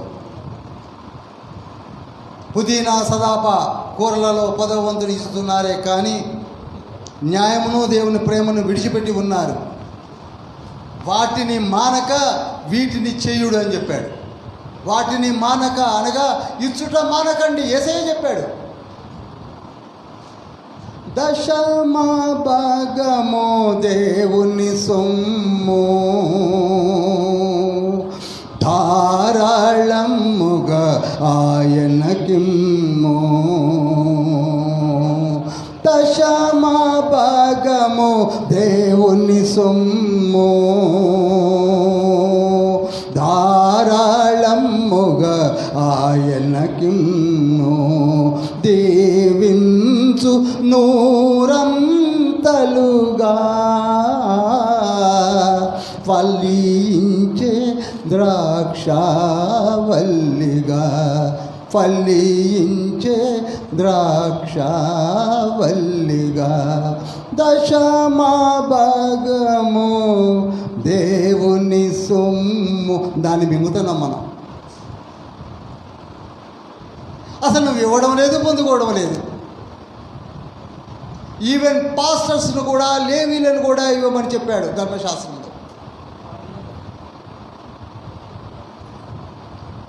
సంఖ్యాకాండము 18వ అధ్యాయం 21, 26 వచనాల్లో ఉంటుంది. Even pastors and Levis, Levites you please give. ద్వితీయోపదేశకాండము 14వ అధ్యాయం 22వ వచనంలో కూడా అన్నాడు, ప్లీజ్ బ్రింగ్ యువర్ టైట్స్.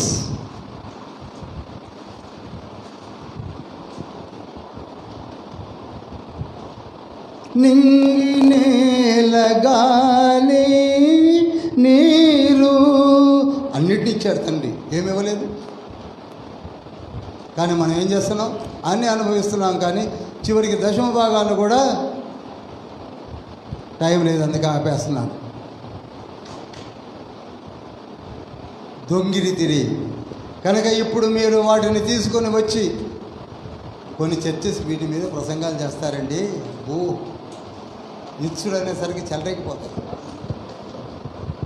నిజమే, ఇవ్వకుండగా మనం ఎంతవరకు తప్పించుకుంటున్నామో, ఎంత ఇవ్వాలో చక్కగా చెప్తారు. అందుకే తండ్రి అన్నాడు 10వ వచనంలో, నా మందిరములో ఆహారం ఉండునట్టు 10వ భాగం అంతయు మీరు నా మందిరము నిధిలోనికి తీసుకొని రండి. దీన్ని చేసి మీరు నన్ను శోధించిన ఎడల నేను ఆకాశపు వాకిండ్లను విప్పి పట్టజాలనంత విస్తారముగా దీవెనలను కుమ్మరించేదనని సైన్యములకు అధిపతికి యెహోవా సెలవిస్తున్నాడు.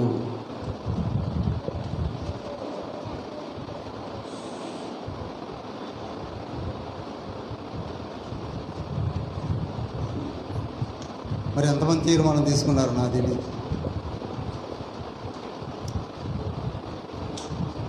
నాకు తెలిసి మన పిల్లలందరూ ఇవాళ మార్నింగ్ కూడా చూశాను, పిల్లలందరూ కూడా నేర్పుతున్నారు, వచ్చి చందాపేటలో వేస్తున్నారు. చిన్న చిన్న పిల్లలు కూడా. యేసయ్య కూడా చూసి సంతోషించాడు కదా. ఒక బీద విధవరాలు తన రావడంతట్లో ఉన్న 2 కాసులు తెచ్చి వేయడం చూశాడు తండ్రి. లూకాసు వార్త 21వ అధ్యాయం 1-2 వచనాల్లో ఉంటుంది. అలానే మనము కూడా బీదలమే కాదంటలా, we are not rich people, mid range people ఉన్నారు. ఆయన ఇచ్చుట అనే అలవాటు. నీకున్న 2 కాసులో 1 కాసు వేయి, నీకున్న 10 రూపాయల్లో ఒక 2 రూపాయలు వేయి. తండ్రి నిన్ను ఖచ్చితంగా ఆశీర్వదిస్తాడు. ఇది తండ్రి యొక్క నియమము. మత్తయి సువార్త 10:42లో ఆ మాట రాయించి ఉన్నాడు. If you give a small drop of water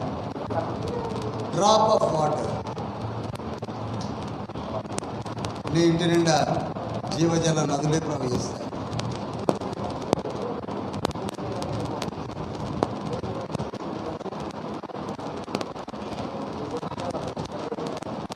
చెప్పండి, మొదటి ప్రశ్న ఏమిటి? ఫస్ట్ క్వశ్చన్, నేను మిమ్మల్ని ప్రేమిస్తున్నాను అని యేసయ్య అంటే అది ఏ విషయంలో ప్రేమిస్తున్నాను అని అడిగారు. ఏ విషయమో మీకు తెలియదా? ఏశావుని ద్వేషించి యాకోబుని ప్రేమించి యాకోబు సంతానమైన మీకు సమస్తాన్ని ఇచ్చారని చెప్పాడు. రెండవది ఏంటండి? యాజకులారా, నేను మీకు ధర్మశాస్త్రం ఇంతటి ఆధిక్యతను, అభిమానమును, సుందరములైన పాదములు. ఒకటేమిటి? మీ నోట ధర్మశాస్త్రముల నుంచి గొప్ప స్థితిలోనికి తీసుకుని వస్తే నాకు అసలు ఘనత ఇవ్వడం మానేశారు. మూడవది ఏమిటి చెప్పాలి? మీరు అది ఏ విషయంలో తిరగాలి, మేము ఏ విధంగా తిరగాలని అడుగుతున్నారు తిరిగినట్టు. నాలుగవది ఏమిటి? నా యొద్ద చివరిగా చెప్పి ముగించేస్తాను. ఐదవది 3:13 నన్ను గూర్చి మీరు బహు గర్వపు మాటలు పలికి నిన్ను గూర్చి ఏమి చెప్పితమని మీరు అడుగుదురు. అబ్బా, ఓహో, మాట్లాడటమన్నీ మాట్లాడేశారు. అసలు దీన్ని ఎన్ని వారాలు చెప్పినా తరగదండి. నేను ముగించేస్తున్నా కావాలని. కానీ అసలు నన్ను గూర్చి మీరు బహుగర్వపు మాటలు అన్నీ పలికారు. ఇప్పుడు ఏమన్నారు? ఏమి తెలియనట్టు. అసలు మేమేమన్నాం? మేమేమి పలికాము?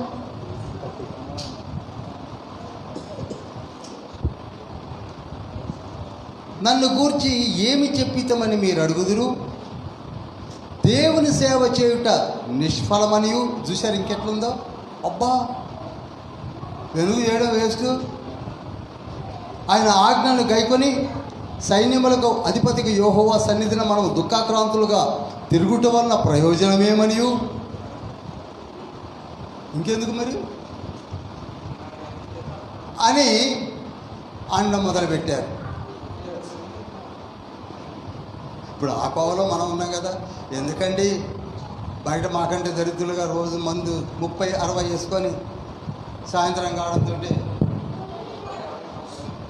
తాగేవాళ్ళు బాగున్నారు కదా. బైబిల్ పట్టుకొని తిరిగి మాకేం వస్తుంది?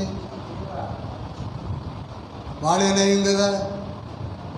ప్రసంగి గ్రంథం 8వ అధ్యాయం 11-12 వచనాలు చదివినట్లుగా వాళ్ళు హ్యాపీగా ఉన్నారు. మాకంతా విచారాలే అని నేనంటలా అని అనేవారు ఎక్కువ అయ్యారని బైబిల్ చెప్తుంది.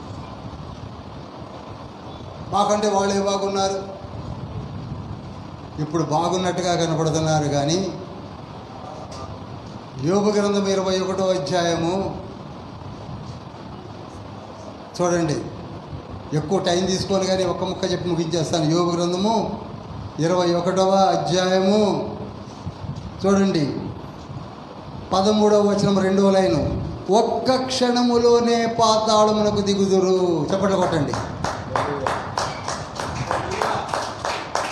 ఒకే ఒక్క క్షణములో వారు నీ మార్గములను గూర్చి జ్ఞానము మాకక్కరలేదు అన్న బండి.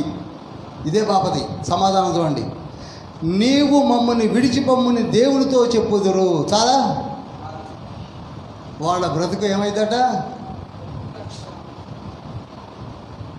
పల్ మే పరలై హోయిగి బహురీ కరేగ కప్ అయిపోద్ది. అందుకే తండ్రి అన్నాడు వారికి సమాధానంగా. లాస్ట్ అండి, only 1 minute I'm giving you. ఇదంతా ఇక నేను చెప్పలేను. కానీ మీకు నా గ్రంథాన్ని రాసి మీకు ఇస్తున్నాను అన్నాడు. ఏమిస్తాడట? వినండి, ఏమిస్తున్నాడు? నా హెవెన్లీ మాన్యువల్ మీకు ఇస్తాను. అందుకే నా గురించి ఎవరైతే ఇష్టపడుతూ ఆలోచిస్తూ వెతుకుతూ ఉన్నారో వారి కొరకు ఈ మాటలన్నిటికీ సమాధానము దొరుకునని నేను ఒక గ్రంథాన్ని ఇస్తున్నాను. దాన్నే కెనానికల్ బైబిల్, ప్రమాణము కలిగినటువంటి పరిశుద్ధ బైబిల్ గ్రంథాన్ని ఇస్తున్నాను. ఇప్పుడు దీన్ని చదివి చెప్పండి, ఏమి చేస్తే మాకు లాభం, ఏమి చేసి ఎదురు తిరిగాం, ఏమి చేసి దొంగిలించాం, ఎందుకు తిరగాలి, ఏమి చెయ్యాలి? ఓ మలాఖీ, నువ్వు తండ్రికి చెప్పి మాకు చెప్పని మనం అనాల్సిన అవసరమే లేదు, నీవే తెలుసుకుంటావు అని చెప్పాడు. కనుక అందుకు మనం ధ్యానించాలి. అందుకే మనం ధ్యానించాము. ఇదే మలాఖీ గ్రంథం యొక్క చరిత్ర. హల్లెలూయా, హల్లెలూయా. అందరం లేచి నిలబడదాం. అందరం లేచి నిలబడదాం. రెండు చేతులు ఎత్తుదాం. రెండు చేతులు ఎత్తుదాం. ప్రభువా, మమ్మలను దీవించి ఆశీర్వదించి మేము చేసిన అలసత్వమును బట్టి మీరు మమ్మలను ప్రేమతో ఇంకా పిలిచినప్పటికీ మీరు ఏ విధంగా మమ్మలను ప్రేమించారని అడిగిన జనాంగమును చూశాం. యాజకులారా, బోధకులారా, నాకు రావలసిన ఘనత ఏమిటని అడిగినప్పుడు ఏ విధంగా మేము ఘనత ఇయ్యలేకపోయామని అన్న మాటలను విన్నాం. మూడవదిగా, నా మాటలు వినక తల త్రిప్పుకుంటారని మీరు అన్నప్పుడు ఎందుకు తిప్పుకున్నామని అడిగిన ప్రజ మాట విన్నాం. నాలుగవదిగా, ప్రభువా, దొంగిలితిరి అన్నప్పుడు మేమెప్పుడు దొంగతనం చేశావని అన్న ప్రజల మాట విన్నాం. అందుకే మీరు పరిశుద్ధ గ్రంథాన్ని మీరు మాకు ఇచ్చారు. పరిశుద్ధ బైబిల్ గ్రంథాన్ని చదవమన్నారు. రెండు చేతులు పైకెత్తి నేటి నుండి మేము మారిపోతామని ఒక సదుద్దేశంతో మీరు ఒక తీర్మానం తీసుకోండి. Yes, this is time. Just 3rd month 2nd day తండ్రి మనతో మాట్లాడుతున్నాడు ఈవినింగ్ సెషన్లో. ఎప్పటికైనా మారకపోతే ఇంకెప్పటికీ మారమేమో. మన మధ్యలో ఉన్న యవనస్తులందరితో తండ్రి మాట్లాడుతున్నాడు. ఇర్మియా గ్రంథం 29వ అధ్యాయం 11వ వచనం ప్రకారంగా, మీ ఎడల నాకు ఉన్నతమైన ఆశయాలున్నాయి, మిమ్మల్ని లేవనెత్తాలని కోరుకుంటున్నాను. మీ ఊహలు నా ఊహల వంటివి కావు, మీ మార్గములు నా మార్గములు వంటివి కావు, కానీ నేను మిమ్మల్ని లేవనెత్తుతాను. ఎందుకనగా మీరు నా ప్రియులు, నా కుమారులు, నా కుమార్తెలని చెబుతున్నాడు తండ్రి. ఇచ్చుట కూడా మనము వెనకాడక ఇస్తామని ఒక తీర్మానం తీసుకుందాం. మన దేవుడే మనతో బాధతో మాట్లాడడము మనకు భావ్యము కాదు.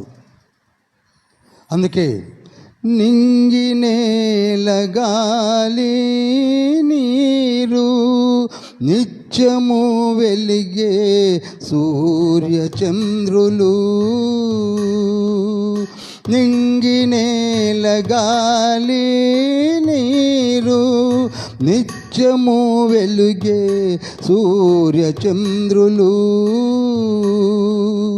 మన కొరకై సృజించినాడు,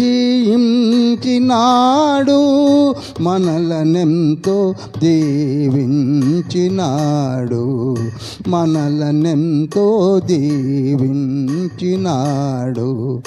దశమా భాగమో దేవుని సొమ్ము, ధారాళముగా ఆయనకిమ్ము, దీవించును రంతలుగా ఫలించే ద్రాక్షవల్లిగా. దశమా భాగము దేవుని సొమ్ము. ప్రియులారా, ఒక తీర్మానం తీసుకుందాం. ఇదేదో బైబిల్ స్టడీ అని అనుకోకండి, ఇదేదో మలాఖీ గ్రంథాన్ని ధ్యానించాము వెళ్ళిపోతున్నాము అనుకోకండి. తండ్రి 5 ప్రశ్నలు మనకి వేశాడు. మనము తండ్రికి 5 ప్రశ్నలు వేశాం. మనమేం తక్కువ వాళ్ళమేం కాదు అని మన పితరులు మాట్లాడిన మాటలను మనం ధ్యానించాం. బట్ నౌ ప్రభువా మేము కన్ఫెస్ అవుతున్నాం. We are renewing our mind. We are renewing our mind. మా మనసులను మేమే పట్టిన మకిలమును తుడిచివేసుకుంటున్నాం. మీ బంగారు పాదం చెందుకు వచ్చాము. కొత్త నిర్ణయాలు తీసుకుంటున్నాం. 3rd మంత్లో ప్రభువా మమ్మలను వదిలిపెట్టకండి. మీరు మమ్మలను వదిలేశారా? ఎందుకు పనికిరాని వారం అవుతాము. నన్ను నీవు మరచిన జీవింతునా, ఎవరున్నారు నాకు నీవు తప్ప, చేరితి నీ పదం నా యేసయ్యా, చిగురింప చేయుము నా జీవితం. ప్రియులారా, మనం యేసయ్య మర్చిపోయాడా? మనం బ్రతకలేం. అంతదాకెందుకు? యేసయ్య చెయ్యి వదిలేస్తే తెగిపోయిన గాలిపటమే, చినిగిపోయిన విస్తరాకే. అనేకులు కూలిపోయారు, అనేకులు రాలిపోయారు. If you want better life in your life, యేసయ్య చేయి పట్టుకోండి. యేసయ్య దగ్గరికి రండి. Then you see the miracles. Morning అదే తండ్రి మనతో మాట్లాడాడు, ఇప్పుడు అదే మాట్లాడుతున్నాడు. మహోన్నతుడా, పరిశుద్ధుడా, పరలోకపు తండ్రి, మలాకీ గ్రంథము ద్వారా మీరు మాతో మాట్లాడిన ప్రతి మాటను నేను నీ బిడ్డలమైన మాకు మీరు తెలియజేసిన రీతిలో చెప్పి ఉన్నాను. మమ్మల్ని సరిచేయండి. 5 ప్రశ్నలతో మేము మిమ్మల్ని వేధించాము. యోబు అంటాడు చివరికి, నేను అనవసరంగా నోరు విప్పి పాపము చేశాను అంటాడు. అలానే మేము అంటున్నాము తండ్రి, తెలియని మా పితరులు మాట్లాడిన మాటలను లక్ష్యముంచకండి. మేము చేస్తున్న ఈ పాప క్రియలను మీ అమూల్యమైన రక్తము చేత కడగండి. పరిశుద్ధ నామమును ధరింప చేయండి యేసయ్య. మా కుటుంబాలను కాపాడండి, మమ్మలను కాపాడండి. మాలో నుండి ప్రవక్తలను, ఉపదేశకులను, కాపర్లను, అపోస్తులను లేవనెత్తండి. గొప్ప పరిచర్య పాలవంతా చుట్టుపక్కల ప్రాంతాల్లో జరిగించాలి. ప్రపంచమంతటా నిత్యరాజ్య సువార్త ప్రకటించబడాలి. ఇందు నిమిత్తమై మీ మధ్యలో ఉన్నటువంటి యవన బిడ్డలను లేవనెత్తండి. యేసయ్య మీ చేతికి అప్పగిస్తున్నాను. ఈ సంఘమును, యవన బిడ్డలను కూడా పాల్వంత పట్టణంలో ఉన్న ప్రతి సంఘములో నుండి లేవనెత్తండి. సంఘ కార్యకలాపాలను దీవించండి. అడ్మినిస్ట్రేటివ్ స్టాఫ్ని, గవర్నమెంట్ గవర్నెన్స్ని, హాస్పిటల్ అథారిటీస్ని, ఎడ్యుకేషనల్ లైనప్ను, రేపు 5వ తారీఖు నుండి లెంట్ ప్రేయర్స్ను స్టార్ట్ చేయడానికి సిద్ధపడుతున్న సంఘములను, మీ ప్రజలను, యథార్థవంతులను, కాపర్లను లేవనెత్తండి ప్రభువా. పరిచర్య భారమును మోయుటకు సిద్ధపడిన ప్రతి బిడ్డను లేవనెత్తండి. మా సంఘములో ఉన్న సంఘ పెద్దలను, సంఘ కాపరిని, వారి కుటుంబాలను దీవించండి, ఆశీర్వదించండి. వచ్చే వారములో నుండి నూతన గ్రంథములను ధ్యానించడానికి సిద్ధపడుతున్న మాకు మరి మండైన సంఖ్యలో నడిపించి మీరే సూటిగా మాతో మాట్లాడి మమ్మలను మంచి టీచర్స్గా నిలబెట్టుకుటకు మీరే ఏర్పరచుకున్న బిడ్డలను ఐడెంటిఫై చేసి నడిపించమని ఈ చిన్ని ప్రార్థన మీ బంగారు పాదం చెంతకు చేర్చుకొనమని యేసయ్య పరిశుద్ధ నామంలో అతి విజయంతో వేడుకుంటున్నాం పరమ తండ్రి. ఆమేన్. పరలోకమందున్న మా తండ్రి, నీ నామం పరిశుద్ధపరచబడిన కాక, నీ రాజ్యము వచ్చును కాక, నీ చిత్తం పరలోకమందు నెరవేర్చబడినట్లు భూమి యందును నెరవేర్చబడిన కాక. మానదున్న ఆహారం నేడు మాకు దయచేయము. మా అపరాధం చేసిన వారిని క్షమించున్న ప్రకారం అపరాధం క్షమించము. మమ్మ శోధనుండేగా దుష్టుని తప్పించమైంది కనుక రాజ్యము శక్తి మహిమ నిరంతరము తోడై నీడై ఉన్నవు తండ్రి. ఆమేన్.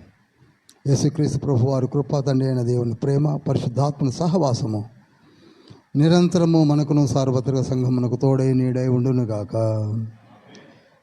మరి అందరూ కూడా ఒక తీర్మానంతో నూతన గ్రంథములను ధ్యానించడానికి ఎలా వస్తారో, ఏ విధంగా మీరు అనేకులను నడిపిస్తారో, ఎంతమంది తీర్మానాలు తీసుకున్నారో వారందరి కుటుంబాల్లో తండ్రి మీతో మాట్లాడి నడిపిస్తాడని ఆశిస్తూ సెలవు తీసుకుంటున్నాను. ప్రభువు నామములో ప్రభువు యొక్క మహిమ ఘనత ప్రభావములు ఆ తండ్రికి ఆపాదిస్తూ మీరందరూ మన బైబిల్ స్టడీ కొరకై ప్రార్థించాలని ప్రభు పేట వేడుకుంటున్నాను. హల్లెలూయా, హల్లెలూయా, ఆమెన్.